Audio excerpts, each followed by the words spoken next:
अध्याय ऐकणाऱ्यांसाठी महत्त्वाची सूचना आहे. कृपया अध्याय ऐकताना तो अपूर्ण असताना मध्येच बंद करून अध्यायाचा अपमान करू नये. अध्याय संपूर्ण ऐकावा. अध्याय 31. पतिव्रतेचा आचार धरणे. हा अध्याय पठन केल्यास आपणास दाम्पत्यामधील मतभेद दूर होतील, संसार सुखाचा होईल. अध्याय 31. पतिव्रतेचा आचार धरणे. श्री गणेशाय नमः. सिद्ध म्हणाले, नामधारी साधूंनी पतींच्या मृत्यूने व्यथित झालेल्या ब्राह्मणीचे सांत्वन केले. त्यानंतर पती ह्यात असताना व तो मेल्यावर स्त्रियांच्या आचरणाचे धर्मशास्त्रानुसार पुरातन काळातून चालत आलेले नियम कथन केले. म्हणाले, 7वी स्कंद पुराणातील काशी खंडात एक पुरातन कथा आहे. महामुनी अगस्ती काशी क्षेत्री राहत होते. लोपामुद्रा या त्यांच्या पत्नी. त्या महाज्ञानी व महापतिव्रता होत्या. विंध्य पर्वत हा अगस्तींचा शिष्य. एकदा नारदांनी त्यांची भेट घेतली. त्यांच्या देखण्या स्वरूपाची स्तुती केली आणि मेरू एवढी उंची नसल्यामुळे तुझ्या अस्तित्वाचा प्रभाव पडत नाही असे म्हणाले. ते ऐकून त्याला राग आला. त्यांनी आपली उंची इतकी वाढवली की सूर्याचा मार्ग चढला, दक्षिणेस अंधार पडला. त्यामुळे यज्ञकर्मे बंद पडली. सृष्टीत हाहाकार माजला. तेव्हा इंद्रादी देवांनी व ऋषींनी ब्रह्माजींना भेटून उद्भवलेल्या संकटाबद्दल सांगितले. ते म्हणाले, तुम्ही अगस्तींना भेटा. त्यांना त्यांच्या शिष्याचा प्रताप सांगा.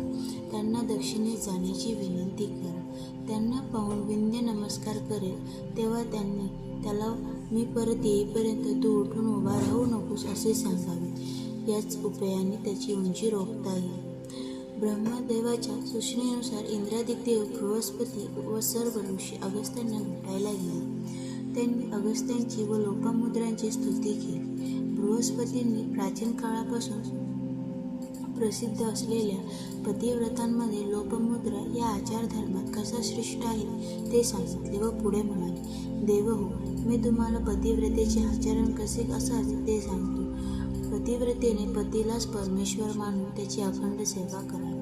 त्याची अवज्ञा करू नये. त्याला विचारल्याशिवाय दानधर्म करू नये. तो जेवल्यावर आपण जेवावे. तो निजल्यावर आपण निजावे. त्याला नावाने हाक मारू नये. सकाळी त्याच्या आधी उठावे. सडा समार्जन करावे. स्नानानंतर त्याला नमस्कार करावा. शिव स्वरूप समजून त्याची पूजा करावी. तो घरी असेल तरच शृंगार करावा. तो बाहेर गावी गेलेला असल्यास शृंगार करू नये. तो रागवला तरी आपण रागवू नये. तो बाहेरून येताच त्याला सन्मुख जावे. त्याला काय हवे ते विचारावे. त्याला सांगूनच बाहेर जावे व लवकर परत यावे. घर स्वच्छ ठेवावे. पतीला आनंद वाटेल असेच वर्तन ठेवावे. व्रते, उपवास आदी गोष्टी त्याला विचारूनच कराव्यात. लग्न समारंभ, यात्रा आणि उत्सव आदी गोष्टींसाठी हट्ट करू नये. दूषित राहू नये. रजस्वलेने मौन ठेवावे. 4 दिवस पतीचे मुख पाहू नये. पती दीर्घायू व्हावा म्हणून शोभालंकार घालावेत. अन्य स्त्रियांशी विवाहापुरते संबंध ठेवावेत. वाईट आचरणाच्या स्त्रियांशी संबंध ठेवू नये. पतीची व घरच्यांची निंदा करू नये. वेगळे होण्याचा विचार करू नये. उखळ, मुसळ, पाटा, जाते व उंबरठा यावर बसू नये. वडीलधाऱ्यांसमोर बसू नये. त्यांच्याशी वाद घालू नये. पती अभागी आजारी कसाही असला तरी त्याला दुष्णे देऊ नये. त्याची जी काही मिळकत असेल त्यातच समाधान मानावे. स्वतःच्या स्वार्थाचा विचार करू नये. त्याच्या दुर्बलतेला हसू नये. त्याच्याशी मृदू भाषण करावे. व्यभिचार करू नये. परपुरुषाचे चिंतन करू नये. पतिव्रतेसाठी पती हाच देव, तोच गुरु, तोच धर्म, तोच तीर्थ आणि तोच सारं सर्वस्व. त्याच्या एकनिष्ठ सेवेने हरिहर ब्रह्मा संतुष्ट होतात.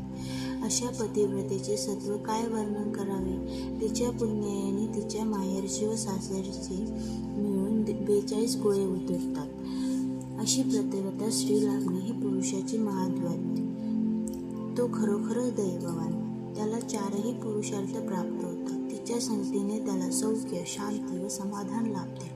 ज्याला अशी पत्नी लाभत नाही त्याच्या हातून पुण्यकर्मे घडत नाही. त्याचे घर म्हणजे अरण्य. त्यालाही इहलोकी सुख नाही व परलोकी उत्तम गतीही नाही. असा गृहस्थ कर्महीन होतो. त्याच्याकडून देवकार्य पितृकार्य आदी कर्तव्य घडत नाही. पतिव्रतेच्या दर्शनाने महापापही पावन पावतात. तिच्या पुण्याने कुळाला बहुमान मिळतो, पतीला सद्बुद्धी लाभते. हरिओम. याप्रमाणे अध्याय पूर्ण झाला. तरी आपणास हा व्हिडिओ आवडल्यास यास आपण लाईक व शेअर करा, चॅनलला सबस्क्राईब करा आणि कमेंट बॉक्समध्ये अवधूत चिंतन श्री गुरुदेव दत्त महाराज की जय असे लिहा.